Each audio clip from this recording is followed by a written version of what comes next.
Scrappy Peeps, Suzanna here today for a cherry on top, and I'm sharing with you this layout that I created using the new vintage labels from Tim Holtz. These are super awesome. They do some debossing, and the Maggie Holmes round trip collection. So I have already created one of the vintage labels, and so I'm going to show you how I used all three of them on my layout. So first thing you want to do is you want to choose the one that you want to use, and then you want to get a piece of tape. So that is repositionable tape, that is artist's tape, and I'm just putting it on the edge of the metal die, and then that is going to give you a handle for your wet die. And so I have used three different colors here. I've used Evergreen Bough, that's what I just used on that medium circle, and then I'm going to show you spun sugar on a smaller, so there's my little handle. And I'm going to roll my brayer directly into my ink pad. So I am using Distress Oxides, and you don't need to ink up the whole brayer because you don't need it, right? There's that small amount there. Going to make sure I got ink, and now I've got a handle with the tape to pick up the die, stick it face down into my paper that I want, and it also secures it and holds it there, and there is the debossing. So you can see how you can custom create your own labels. So that was all done on white cardstock. Now I'm going to repeat the same process onto pattern paper, which is actually blue, but it is patterned. It is one of the patterned papers from the collection, and I'm going to use that black soot there. And I link you over in the A Cherry on Top shop to all of these products that I am using there.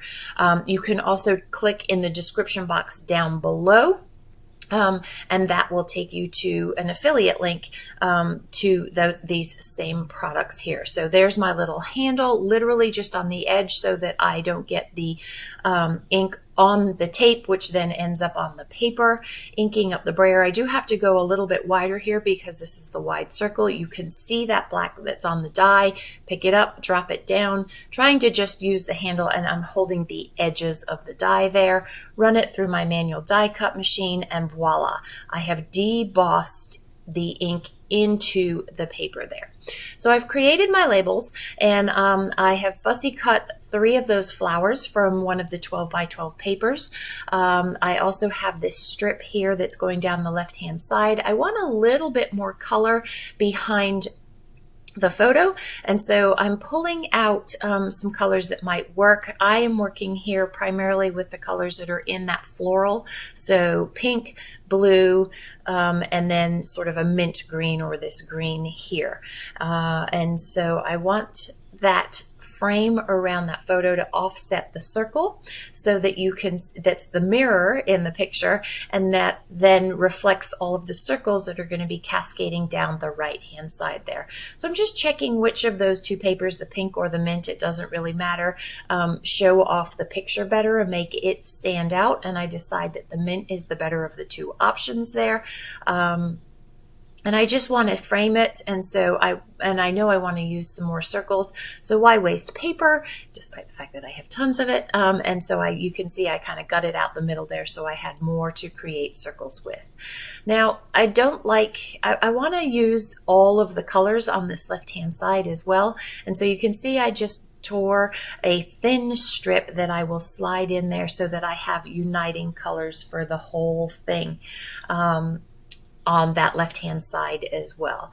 And I like the way that the neutral grid, black and white grid there, just sort of pulls it all together, and it's kind of a grounding piece. I struggle a little bit here with sliding this in. I don't want it to lay kissing side by side. I want it underlapping under just a teeny bit. I had originally thought that maybe I might stitch down the edge of that in black, but I realized I've already got all of that vertical stripe, and so I don't need that. This is a remnant of 12 by 12 from a previous project that I created, and I want that circle. So down this right hand side, I'm going to have a cascade of various size circles, incorporating the labels into that as well. I like the way that the labels provide a little bit of quote unquote white. So I am not creating on white cardstock. I'm not sure what color this is, but it's kind of a gray, a bluey gray, and there literally is no white in this. So it is white cardstock, but it's not a true white. It's kind of more of a creamy white. And so you'll see in my edited pictures that finding white balance was really hard to do when you don't have white to reference. So what I'm doing here on the left-hand side of the screen is I have various circle dies. The rest of these dies have come from my stash. They are not available in the A Cherry on Top store, but if you are looking for them, it is a Newton's Nook die and then a Little B circle die that is my absolute favorite, but I don't believe is available anymore. I'm not even sure that Little B is around anymore. So I have a lot of the pink and the mint here. I want to incorporate a little bit more blue, so you can see I just rifled through the 6x8 paper pad there. I love this particular blue with the floral here because it has the hint of pink in it, and it has it's not really white, but it has that lighter color, and so it is another piece of paper that integrates. If you have followed my videos, I always talk about liking having, if I can, one piece of pattern paper that isn't just one color, but incorporates all of the colors that I'm using. And I do have that in the floral, but I like that the blue incorporates that a little bit more. So you can see I have a variety of sizes and really a variety of patterns and a variety of texture to the circles here. And so I want to arrange them in such a way that I have some that are overlapping. I also have some room for these florals that I've cut out, and I also have room for just a few of the miscellaneous embellishments to just soften. The circles are soft already, but to just add a little bit of visual interest to the page there. And so I'm just trying to arrange it in such a way that I've got my vintage labels that are not all in one place, and that I have colors that are dispersed throughout this cascade, as well as textures that are dispersed throughout this cascade. I was thinking as I was designing this, if I could have a scrappy superpower, I think what my scrappy superpower would be that once I laid it all down, I wouldn't have to pick it up and stick adhesive, that I could do auto adhesive, because inevitably I find that whenever I lay things back down, they are never laid out as I originally laid them out, which is how I really, really love them. So yes, that would be my wishful thinking scrappy superpower. Not that I'm ever going to get that, but you understand. I know if you're a scrapbooker, you understand. So I am going to adhere that down, and that becomes the essence of my background. And so once I get that all laid down, then I'm going to go in and put in the fine details per se to the layout. I am adding, as you can see here, some 3D foam to the back of a few of them. That center flower, that larger flower, is going to have double-sided foam, and then just a few of the other pieces.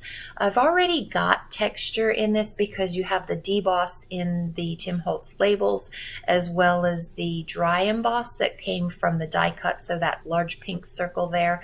And then that large pink circle is gold foiled, and I am going to put in a few gold foil pieces as well. So there's already a lot of texture, and it doesn't need too much of the 3D there.